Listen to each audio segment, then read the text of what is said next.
So in this video, we're going to be talking about frugality. So frugality is going to be taking yourself above just the standard saving tips and diving into strategies that really challenge conventional spending habits. And if you're dedicated to cutting costs and maximizing savings, there are actually many ways to live while maintaining a good quality of life. So in this video, we're going to be going over 8 frugality tips that I think can really help you stretch your dollar as far as possible. Number 1 is repair instead of replace. And this one is going to be a pretty long one, but I promise you that the later tips will be a lot faster and go a lot quicker. But whether it's trading in your car every 3 to 5 years, or throwing away appliances at the first sign of trouble, how about consider repairing it and getting the most out of it instead of just switching to the newest and latest model?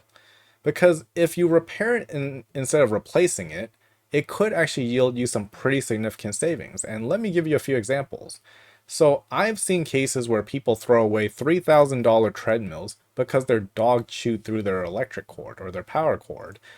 And then they spend another $3,000 to buy a brand new treadmill, even when the other treadmill was actually perfectly functional except for the broken or chewed through power cord. From memory, and this is just off the top of my head, but the cost of a new power cord you can get off Amazon is somewhere between $10 or $20. And I bet even if you had to hire a professional, that would probably cost you a lot less than $3,000. Or the case where people are trading in their car every few years. Remember that a car depreciates a lot for the first several years. In fact, there's studies that say that a car loses about 60% of its value by the 5th year. So by replacing your car that often, you're actually eating up a lot of the depreciation and then letting the dealership have it for a reduced price. So you're going to be spending a lot of extra money from out of your own pocket, which actually just benefits them. And now maybe for myself, this is a bit on the extreme side, but my car is a 30-year-old car, and the value of it is probably around $1,000.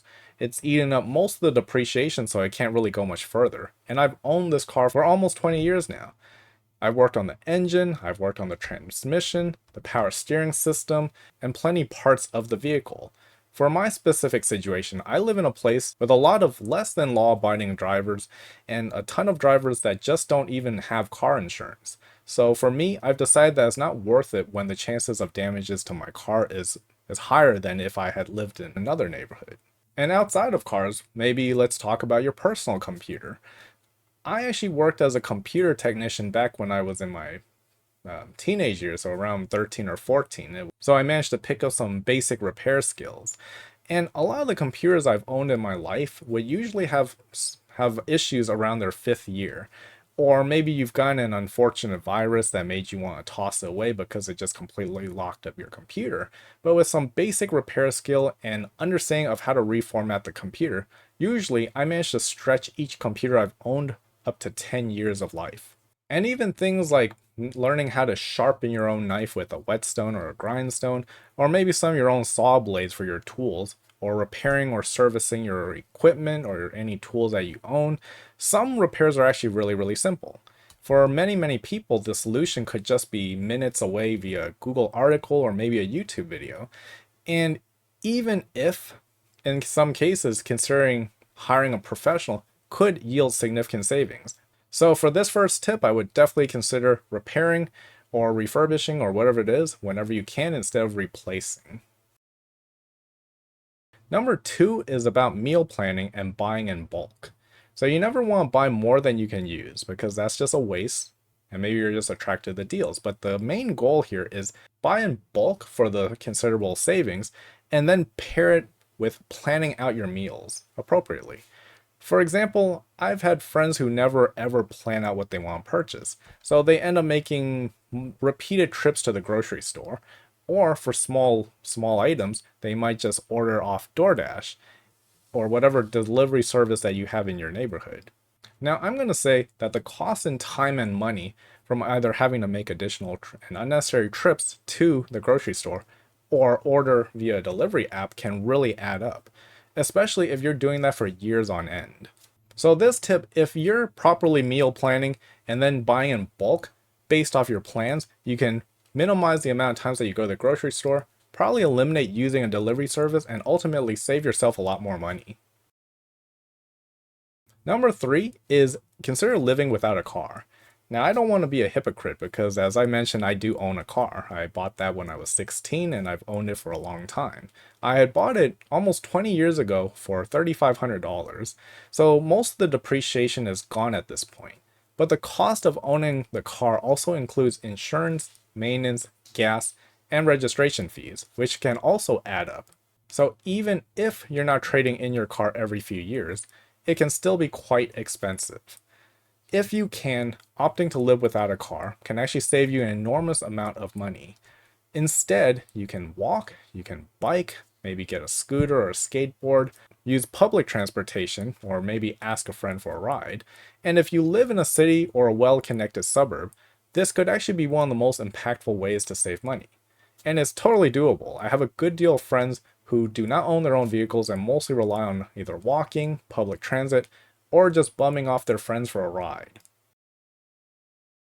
Number 4 is consider downsizing your living space.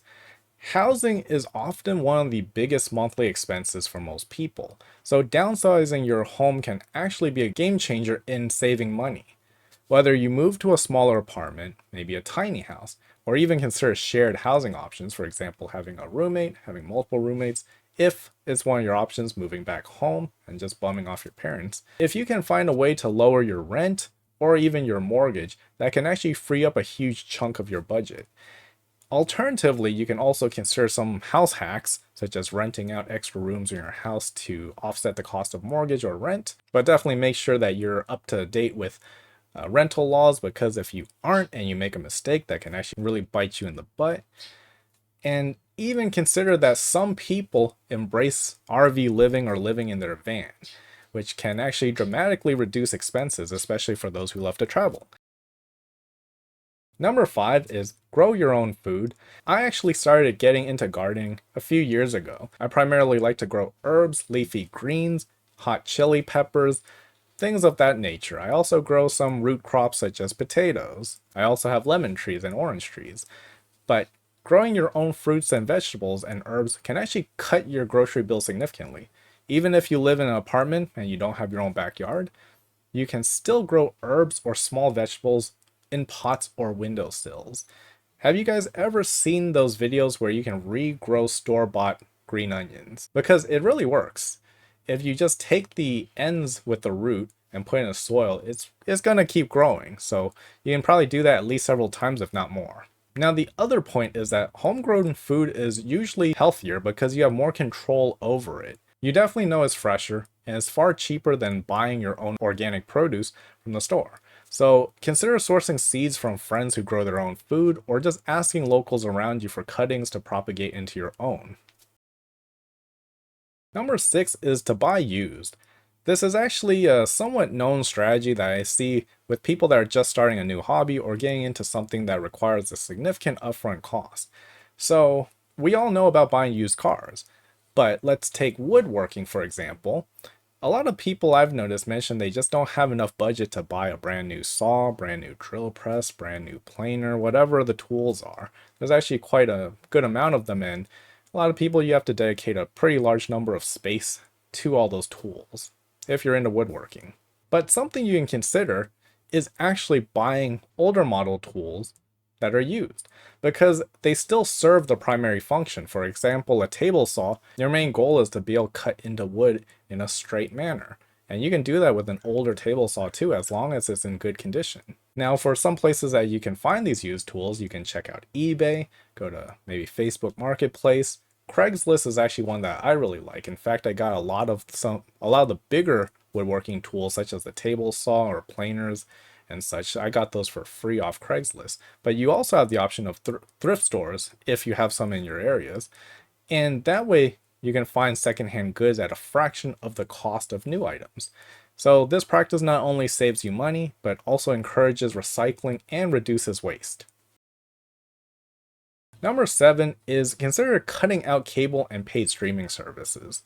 Because the average household spends hundreds of dollars each year on cable and streaming services. Instead, you can use free alternatives such as the library, where you can loan DVDs, or free online services like Pluto TV, Crackle, or YouTube for free entertainment. Or you can also consider borrowing things from your friends.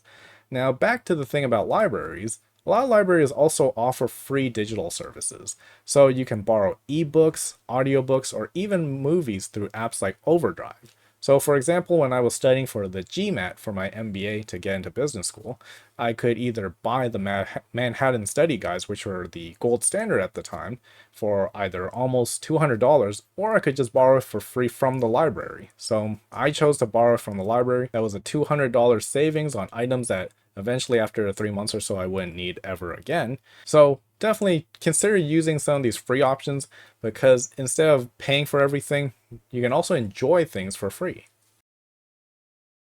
Now, number 8 is consider maximizing your usage. This one I'll go over fairly quickly, but do your best to minimize waste. For example, if you've ever noticed those clip-like squeegees that you put on tubes of toothpaste to squeeze every last bit out of it, they're not very expensive, they're just a few dollars each, but they're gonna probably last you a lifetime. Or even for food, if it could mean that you're saving parts of food that you normally don't eat by itself, you can use it for soup or for compost, which then you could reduce your bill on buying fertilizer if you have that vegetable garden. You can also consider using old clothes for rags, which I do a lot because I like to tinker with machines, or when messing with my old car, it's actually very dirty and grimy. Or you can repurpose items for other uses, for example, using a old cookie tin to store your fasteners. With that being said, that's about it for this video. Those are my 8 tips. Please let me know in the comments if you have any other frugality tips. And please definitely make sure to like this video, subscribe, and thank you so much for watching.